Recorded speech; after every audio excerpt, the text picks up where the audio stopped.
સૌથી પહેલા વાત કરીએ તો આવતીકાલે અયોધ્યામાં ભગવાન શ્રી રામ પ્રાણ પ્રતિષ્ઠા મહોત્સવ છે. મહોત્સવને લઈને સમગ્ર ભારત દેશમાં ભક્તિનો માહોલ જોવા મળી રહ્યો છે.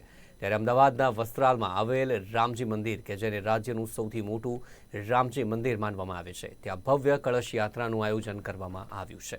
આ કળશ યાત્રામાં 5,000થી વધુ મહિલાઓ જોડાશે તેમજ કળશ યાત્રા બાદ ભગવાનને ભોગ ધરાવવામાં આવશે અને સાથે સાથે આવતીકાલની મહાપ્રસાદ માટે પણ કામગીરી શરૂ કરી દેવામાં આવી છે અને આ સત્કાર્ય માટે વસ્ત્રાલના આગેવાનોએ સ્વયં ભાગીદારી પણ નોંધાવી છે.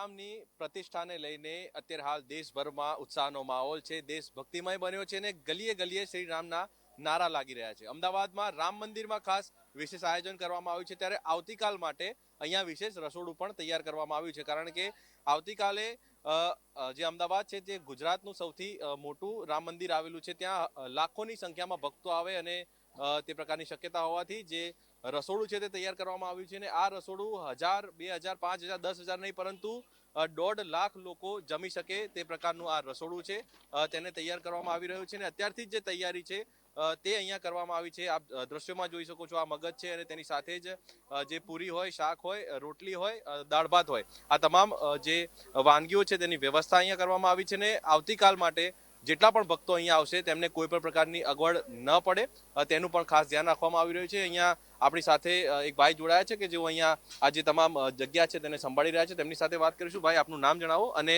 ખાસ કયા પ્રકારની વ્યવસ્થા આવતીકાલ માટે? પહેલા તો સૌ હરિભક્તોને જય શ્રી રામ. મારું નામ રમેશ પટેલ છે. અહીં છેલ્લા 10 દિવસથી આ જે રામલલ્લા બિરાજમાન થવાના છે 22 તારીખે અયોધ્યાના, એને ધ્યાનમાં રાખી અને આખા દેશની અંદર દરેક રામ ભક્તની જે ઉત્સાહ અને ઉમંગ છે એને ધ્યાનમાં રાખીને મારા વસ્ત્રાલ રામજી મંદિર અયોધ્યા ધામ મંદિર ટ્રસ્ટ તરફથી અમે પણ આખા વસ્ત્રાલના રામ સેવકોને અહીં મહાપ્રસાદ મળી રહે એના માટેની વ્યવસ્થા અમને જ્યારે સોંપવામાં આવી છે, ત્યારે અમે અહીં કાલ 22 તારીખે જ્યારે રામજી મંદિરમાં અયોધ્યા રામજી મંદિરમાં જ્યારે રામ ભગવાન બિરાજમાન થશે ત્યારે 12:22 અમારે પણ રામજી મંદિરની અંદર 108 કુંડીના યજ્ઞ સવારથી ચાલશે. બપોરે જ્યારે આરતી અને પૂર્ણાહુતિ થશે ત્યાર પછી અમારે અહીં 1.5 લાખથી પણ વધારે હરિભક્તોને જે મહાપ્રસાદની વ્યવસ્થા અમે કરેલી છે. કેટલા કિલો સામગ્રી વપરાઈ છે? કારણ કે જોઈ શકાય છે મોટા મોટા વાસણો પણ છે. કેટલા કિલો સામગ્રી ગઈ છે આની અંદર? તૈયારી કેવી રીતની કરી છે આખા આયોજન માટે? અમારે અહીં શાકભાજી ટનોમાં આવે છે, ઘી 108 ડબ્બા ઘી છે, શુદ્ધ દેશી ઘી છે, તેલ 200 થી 250 ડબ્બા તેલ છે, ગાય સાપ બેસન, આ બધી સામગ્રીઓ અવિરત દાનની પ્રવાહમાં ચાલુ છે.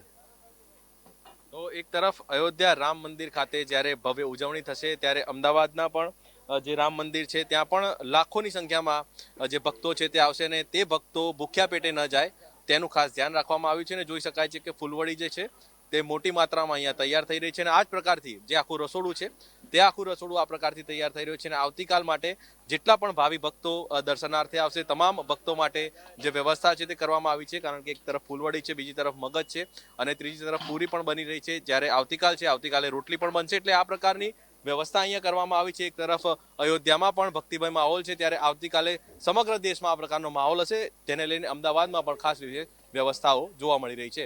કેમેરામેન ચંદ્રકાંત વોરાની સાથે બિરેન જાદવ, અમદાવાદ.